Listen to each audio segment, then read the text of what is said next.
ओम शांति। 26 मई 2026 आज का पुरुषार्थ। मुरली की मुख्य समझानी। आज बेहद के पिता ज्ञान के सागर शिव बाबा ने हमें अपनी वास्तविक पहचान और इस बेहद की पढ़ाई के महत्व से अवगत कराया है।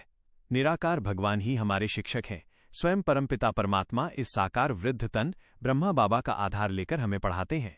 यह पढ़ाई किसी भाषा, प्रांत या शारीरिक नाम रूप से परे सीधे आत्माओं के लिए है। सहज राजयोग की श्रेष्ठता ये राजयोग की पढ़ाई है, प्रजा योग की नहीं। इसका मुख्य उद्देश्य मानव को नर से नारायण और आत्मा को कांटों से बदलकर सतयुगी फूल बनाना है। संगम युग ही सच्चा कुंभ मेला है, जहां निराकार परमात्मा और अनेक आत्माओं का वास्तविक मिलन होता है। इसी समय आत्मा को ज्ञान का तीसरा नेत्र मिलता है।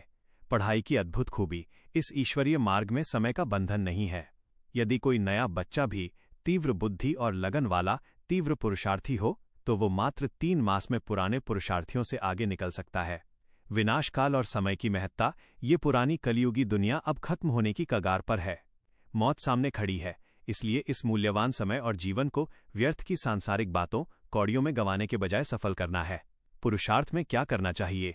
जीवन को श्रेष्ठ बनाने और कर्मातीत अवस्था को पाने के लिए बाबा ने निम्नलिखित कदम उठाने के निर्देश दिए हैं। देही अभिमानी स्थिति का अभ्यास। स्वयं को एक अशरीरी आत्मा समझकर इस संसार में अपना पार्ट बजाना है। मैं एक आत्मा हूं, इसी स्मृति में सदा टिके रहना है। पढ़ाने वाले से सच्ची प्रीत, इस बात का सदा नशा और खुशी रहे कि स्वयं भगवान हमें रोज पढ़ाने आते हैं। पढ़ाई और शिक्षक के प्रति अटूट स्नेह और सम्मान रखना है। ईश्वरीय सेवा में सफल करना। अपने तन, मन और धन को रूहानी हॉस्पिटल कम यूनिवर्सिटी के माध्यम से मानव कल्याण और रूहानी सेवा में लगाना है। कैचिंग पावर को बढ़ाना। साइलेंस की शक्ति द्वारा अपने आदि सनातन दैवी संस्कारों को दोबारा कैच करना है और उन्हें अपने वर्तमान जीवन के स्वरूप में लाना है। सदा हर्षित रहना। हर परिस्थिति में अपनी खुशी को बनाए रखना है, क्योंकि खुशी ही ब्राह्मण जीवन का वास्तविक श्वास है। पुरुषार्थ में क्या नहीं करना चाहिए? तीव्र गति से आगे बढ़ने के लिए मार्ग की इन रुकावटों से बचना अनिवार्य है। देह अभिमान और नाम रूप में नहीं फंसना। भाषा, जाति, प्रांत या शारीरिक आकर्षण के बंधनों में अपनी बुद्धि को नहीं भटकाना है। कामचिता पर नहीं बैठना। विकारों और काम वासनाओं के वश होकर अपनी आत्मा को तमोप्रधान या काला नहीं बनाना है। भक्ति मार्ग के संस्कारों को छोड़ना। अब ज्ञान मार्ग का समय है, इसलिए पुरानी दुनिया की अंधश्रद्धा, मतांतरों और रिद्धि सिद्धि के प्रदर्शनों में समय व्यर्थ नहीं करना है। बहुमूल्य जीवन को कौड़ियों में नहीं गंवाना। नश्वर धन दौलत और विनाशकारी दुनिया के वैभव के पीछे लगकर अपने इस हीरे जैसे अनमोल जन्म को बर्बाद नहीं करना है। माया के वश होकर अचेत नहीं होना। अलबेलेपन या सुस्ती के कारण पुरुषार्थ से पीछे नहीं हटना है।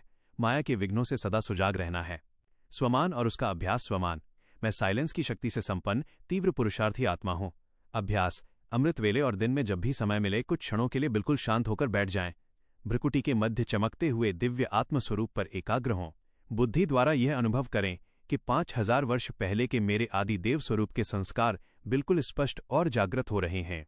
स्वयं भगवान मेरे सम्मुख हैं और मैं उनकी छत्रछाया में कर्मातीत स्थिति की ओर बढ़ रहा हूं। ओम शांति।